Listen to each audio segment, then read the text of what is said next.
If I had gotten my cancer before, I would have had 4 to 6 months to live. I really, really, really beat the odds. Luwen was 25 and living in Paris. I had just finished university. I was getting my first job in theater. She got a dream job. I was really happy because I was working for this really big company production. But My cancer started to grow at the same time that I got my job. I was very stressed. And as I interviewed for many jobs and as I got the job that I finally had, my symptoms got worse. My family lived in China, and my mother was herself diagnosed with breast cancer in November, so a month before I was diagnosed. I started with having back pain, chest burn. I called it acid reflux, and so the doctors kind of just stuck with acid reflux. I was misdiagnosed for 6 months. My symptoms were getting worse. Everybody around me was saying, "Oh, but you're insane. Oh, but you're crazy. Oh, but you're making all of this up. And it's just stress. It's just stress. It's just stress." I heard that so many times. I knew that it was not just stress because I've had a history of having panic attacks and anxiety and stuff like that. And I knew that my symptoms or whatever I had nothing to do with stress. But because everybody was telling me that it was related to stress, I convinced myself that it was related to stress.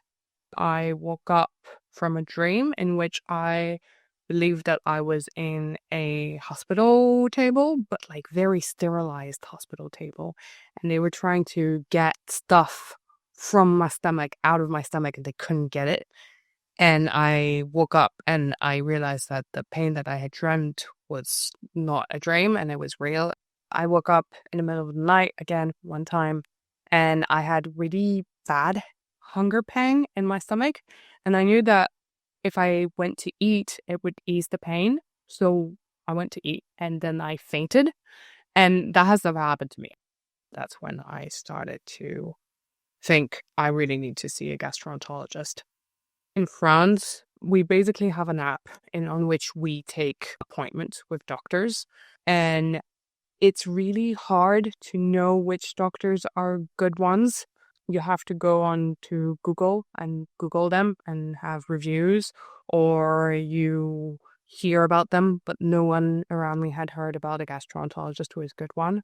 I saw maybe 4 gastroenterologists in the span of a week, and for some reason, no one wanted to give me a endoscopy.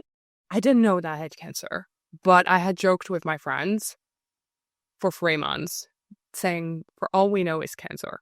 For all we know, I'm being misdiagnosed and it's cancer. I texted a friend who had helicobacteria and she knew a really good gastroenterologist. I decided that I would not leave his office without having an appointment for an endoscopy. So I literally had to exaggerate all of my symptoms to the point where I said, I'm having trouble drinking water. I can't swallow water. Finally, tests brought answers.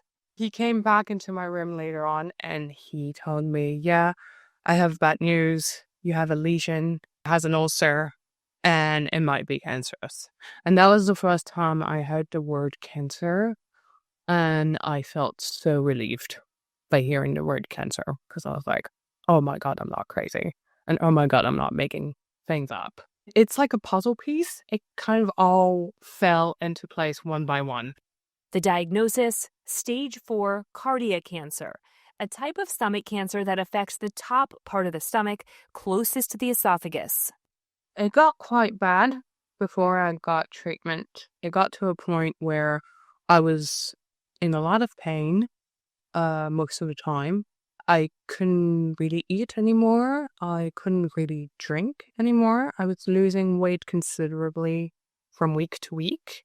I got my diagnosis, and then 2 days later, I went back to China to see my mother, who had started her own treatment for breast cancer. With my mother having gone through chemo, is that essentially I had somebody on my side who was going through all the steps and knew how to prepare me to go through all the steps. In that sense, I knew how to pack a bag for chemo. I knew what to take with me. I knew what would happen. I was so sick from my first chemo. I was barely able to get out of bed. I was fighting. I had such bad nausea that I was fighting to breathe, essentially, through the nausea. And that's lasted about 2 days. I was also really lucky because my body had 60% response to immuno. They had tested me for immuno before they started the treatment. I did chemo and immuno for 8 months. I was really sick before the first chemo. Before the second chemo, I could start to eat normal-ish again.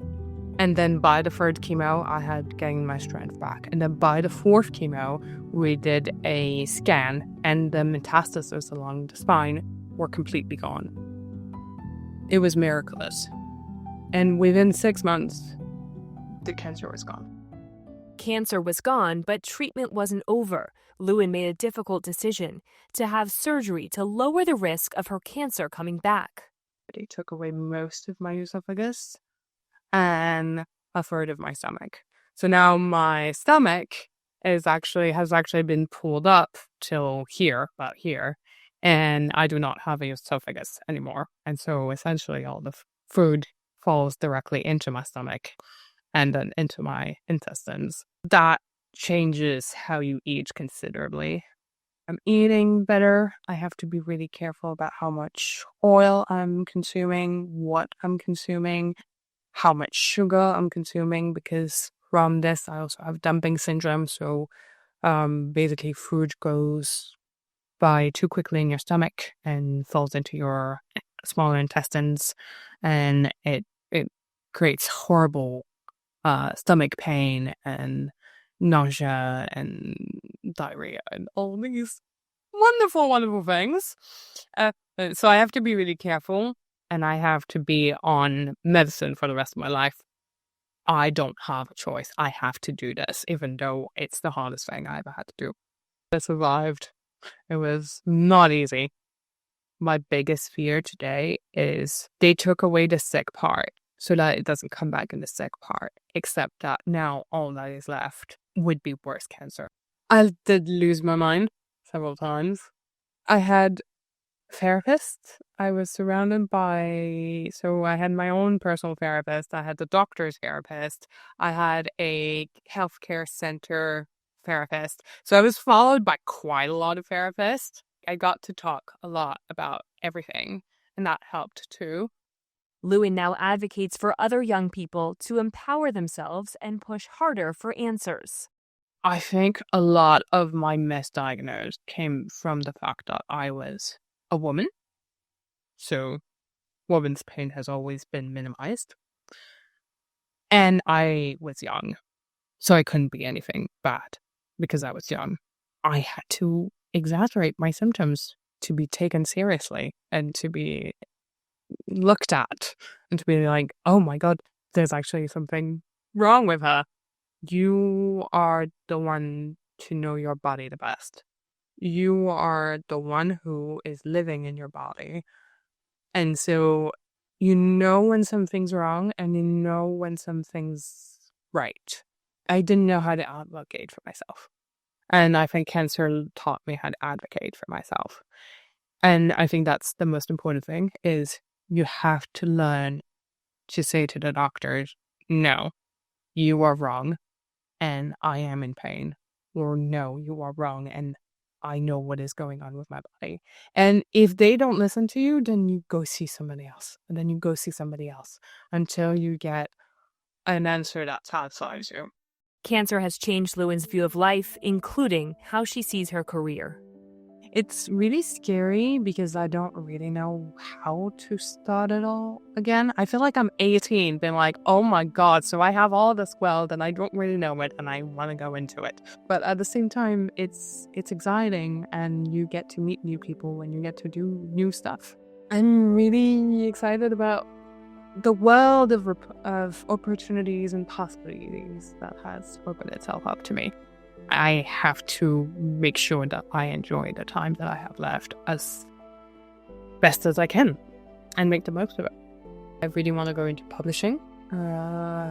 I started taking my writing seriously too, so I'm hoping that I will one day be able to publish a book.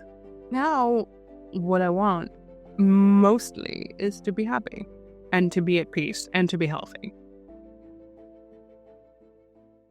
If you are moved by this story, we think you'll also enjoy this one, which we've queued up for you right here on your screen. Also, don't forget to subscribe to the patient story right here so that you can be notified about all of our recent uploads.